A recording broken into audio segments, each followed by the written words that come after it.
Hello parents, welcome to my YouTube channel the Hindu focus eyes. दोस्तों, आज है 3 दिसंबर और आज हम बात करने वाले बहुत ही इंपॉर्टेंट एडिटोरियल आर्टिकल के बारे में जो हिंदू, इंडियन एक्सप्रेस और पीआईबी में छपे हुए आर्टिकल से। चलो दोस्तों, लेट्स स्टार्ट करते हैं कौन कौन आज हम इंपॉर्टेंट आर्टिकल को डिस्कस करने वाले हैं। सबसे पहले हम आज देखेंगे अंटार्कटिका डे, आपको पता होगा सेलिब्रेट किया गया था, तो उसके बारे में हम देखेंगे इसको।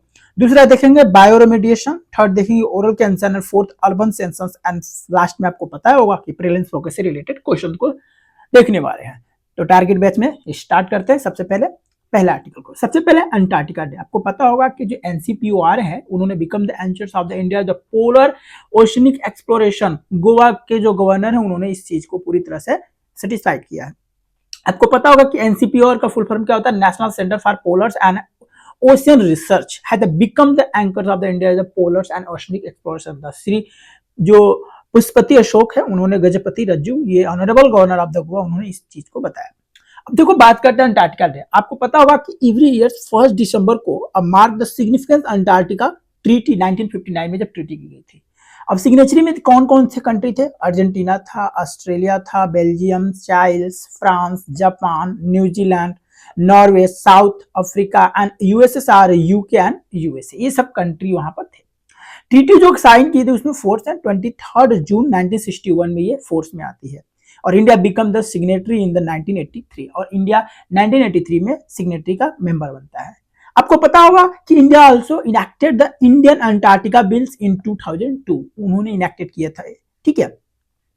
अब कोर प्रिंसिपल क्या है? पहला पीस, यानी अंटार्कटिका में सबसे पहले must be use for the peaceful purpose and only prohibiting the military activities, weapon testing and nuclear exploration, ये चीज रखा हुआ। दूसरा, साइंस में फ्रीडम ऑफ साइंटिफिक इन्वेस्टिगेशन, सभी को आजादी है, वो अपनी साइंटिफिक इन्वेस्टिगेशन कर सकता है और all research finding the must be share, और जो भी रिसर्च कोई भी पाता है तो एक दूसरे को शेयर करेंगे, ये एक साइन रखी गई।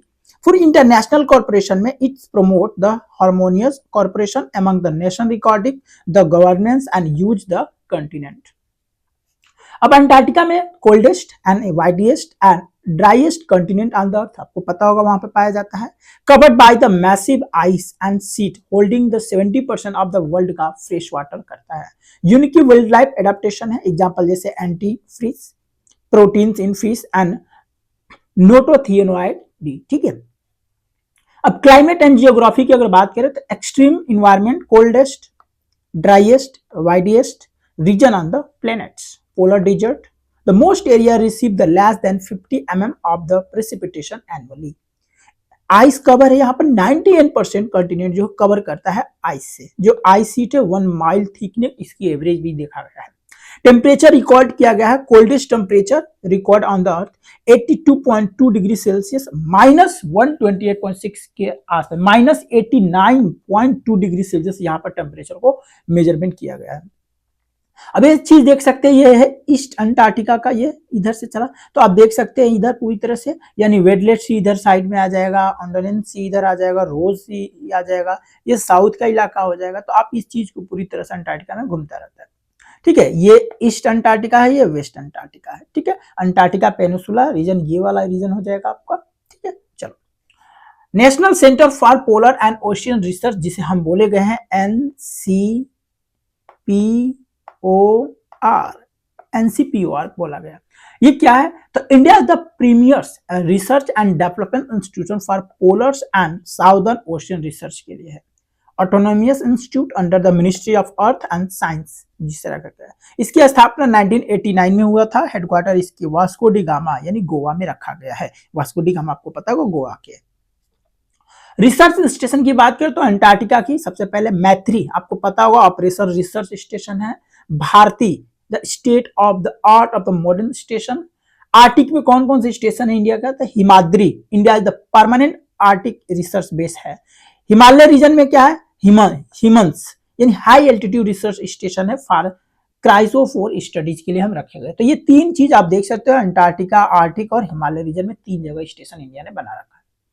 की इनिशिएटिव की अगर बात करें तो डीप ओशियन मिशन है, exploration of the deep research, study of the hydrothermal system and minerals deposit, strengthening the India the global presence in the polar sciences, supporting the international collaboration and treaty।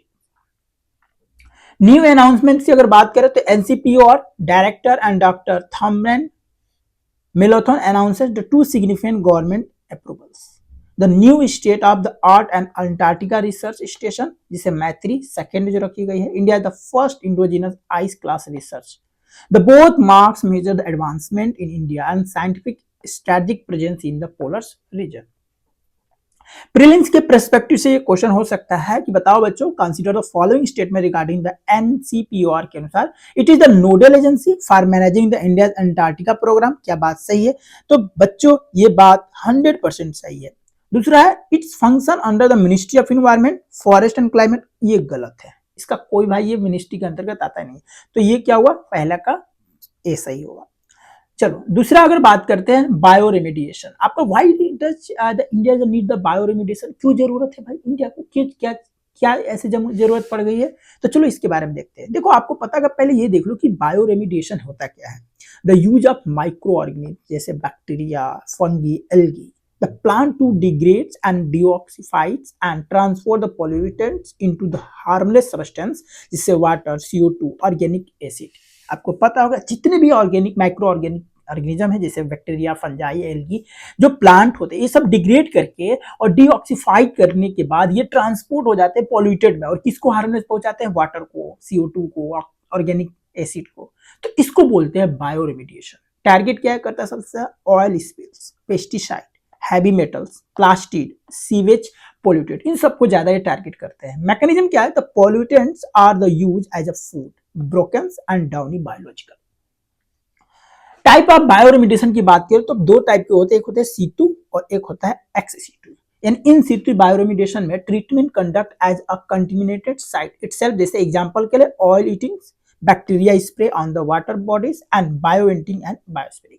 XC2 bioremediation में क्या होता है? Polluted soil हो या water हो उसको remove किया जाता है, ट्रीटेड किया जाता है फिर से. एग्जांपल के लिए बायो रिएक्टर्स यूज किए जाते हैं, लैंड फार्मिंग या कंपोस्टिंग से हम ये करते हैं. मॉडर्न बायोटेक्नोलॉजी इन बायोरेमिडिएशन. मॉडर्न बायोटेक्नोलॉजी क्या है बायोरेमिडिएशन में? तो integration of the microbiology plus biotechnology plus scientific biology, ये तीनों मिलकर काम करते हैं. आपको पता होगा कि जीएम जो है, GM microbes engineer the degrade the plastic and pesticide and hydrocarbons. Biosensor एक डिवाइस का नाम है जो माइक्रोब्स को क्या करता है? चेंज करता है colour and fluorescence when the detecting the toxin को. और यूज ऑफ ओमिक्स टूल्स, आपको पता होगा जीनोमिक्स एंड मैग्नोमिक्स, जो आपको मेटाजीनोमिक्स से पढ़े होंगे, उसमें ये आइडेंटिफाई करता है यूजफुल द बायोकेमिस्ट के लिए. Why India needs. अब पॉइंट यहां पर आता है कि इंडिया क्यों जरूरत है. पहले रैपिड इंडस्ट्रियलाइजेशन, बहुत तेजी के साथ क्या होता जा रहा है? इंडस्ट्रियलाइजेशन बढ़ता जा रहा है. इसकी वजह से जो गंगा, यमुना, एग्रीकल्चर सॉइल या इंडस्ट्रियल बेल्ट, ये सब पॉल्यूटेड होते जा रहे हैं. दूसरा है इशू, ऑयल लीक्स होते जाते हैं, heavy metals, pesticide residues and untreated sewage भी है. ट्रेडिशनल टेक्नोलॉजी की अगर हम बात करें तो expensive and energy intensive generative technology wastage.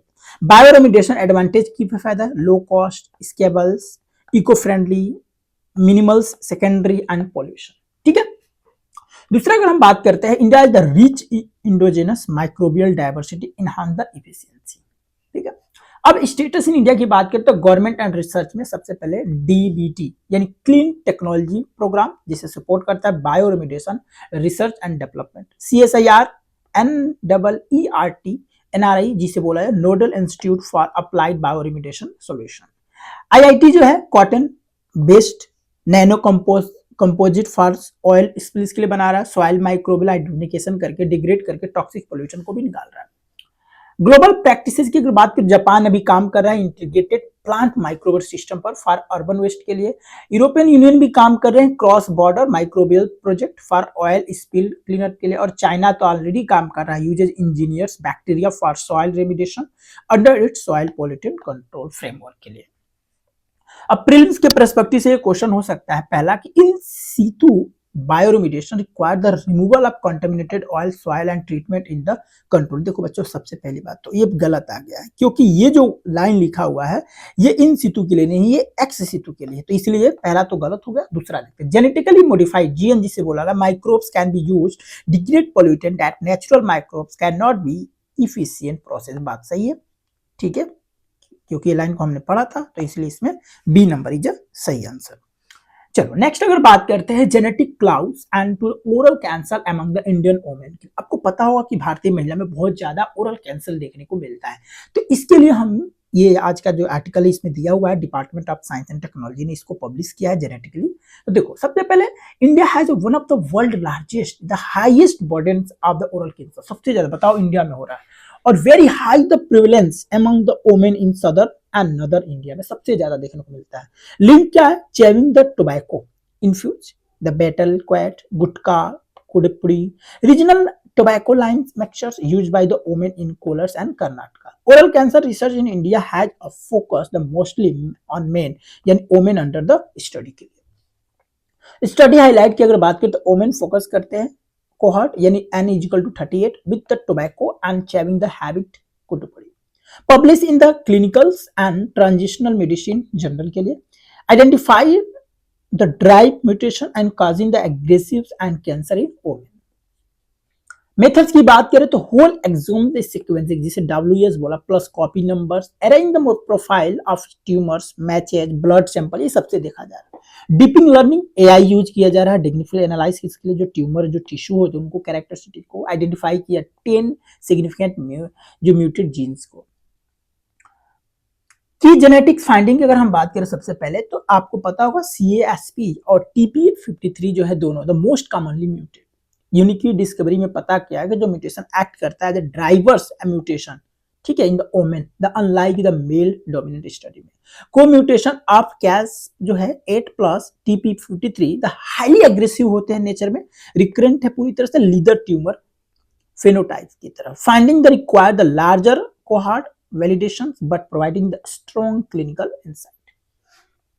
अब AI बेस्ड ट्यूमर जो है इम्यूनो प्रोफाइलिंग में a deep learning analysis identify 2 distinct patient group, जैसे tumour with strong immune response, tumour with the weak immune response. This में भी guide and personalise the therapy and immunotherapy and response the prediction.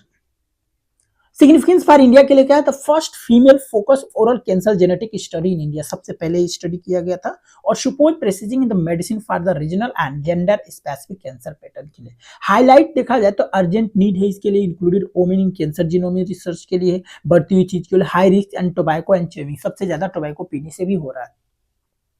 About oral cancer OSSC की अगर बात करें तो most common oral squamous cells and carcinoma जिसे OSCC कहा गया था। मेजर रिस्क फैक्टर क्या क्या है WHO ने बताया है?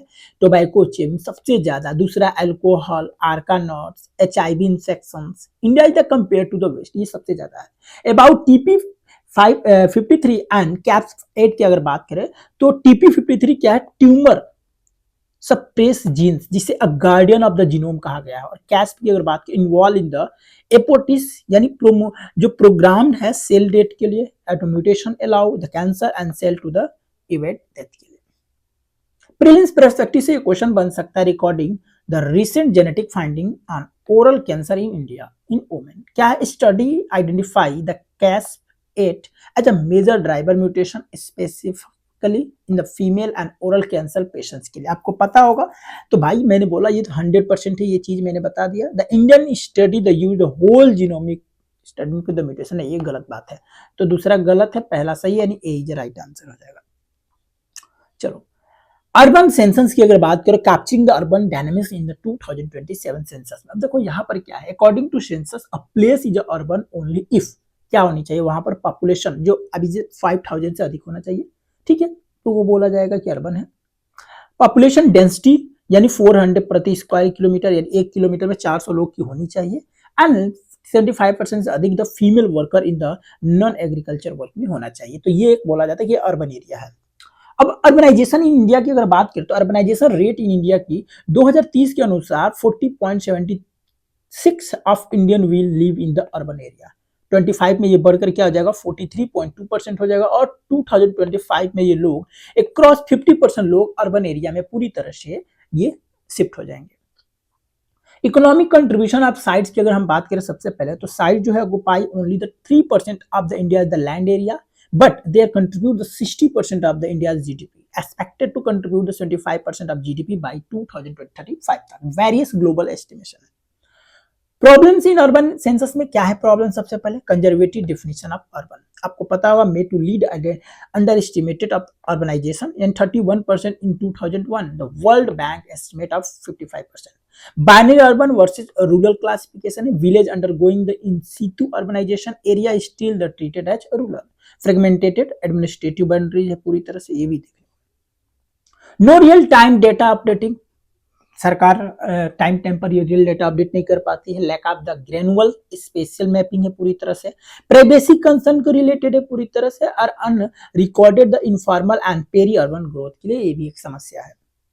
अब इसके लिए कारण, इसको कैसे मेजरमेंट किया जा सकता है? पहले updating the expanding the urban boundary, पहले तो हमेशा अपडेट करो हमारे जो स्टेट हो या यूनियन स्टेट हो उनकी सभी बाउंड्री को, ठीक. दूसरा, use the geospatial mapping. Naturally अगर फीचर देखा जाए, transport network boundary and dignity updated for 2027 census के लिए.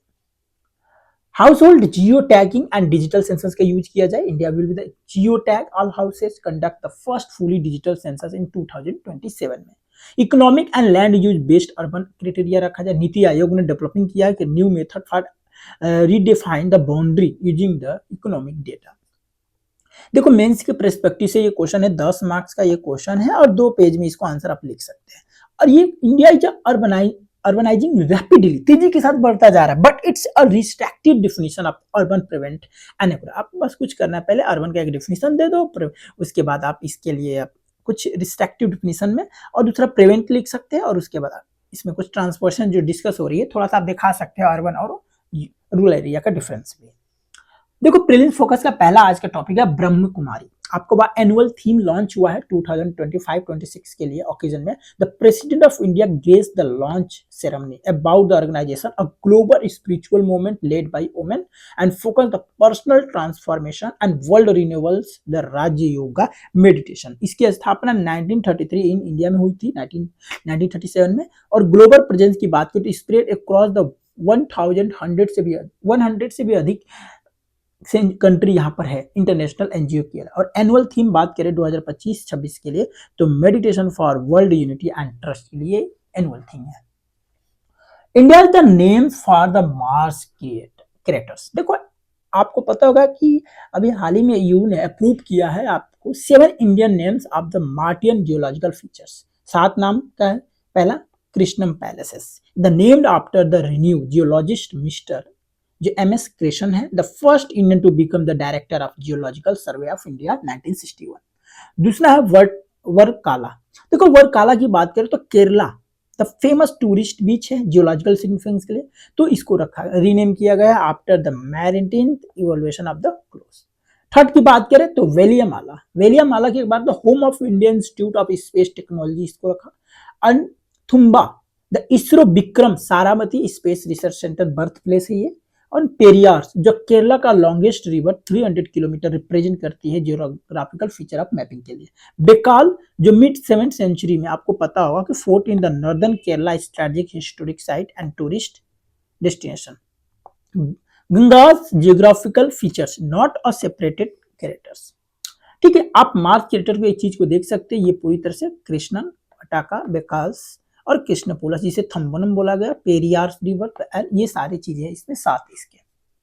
अब इंटरनेशनल एस्ट्रोनॉमिकल यूनियन जिसे IAU कहा गया है, तो इसकी स्थापना 1919 में हुई थी. इसके हेडक्वार्टर पेरिस में है. इसका एम है कि to promote and safeguard the science of astronomy in the all its space aspect including the research, communication, education, development through the international cooperation.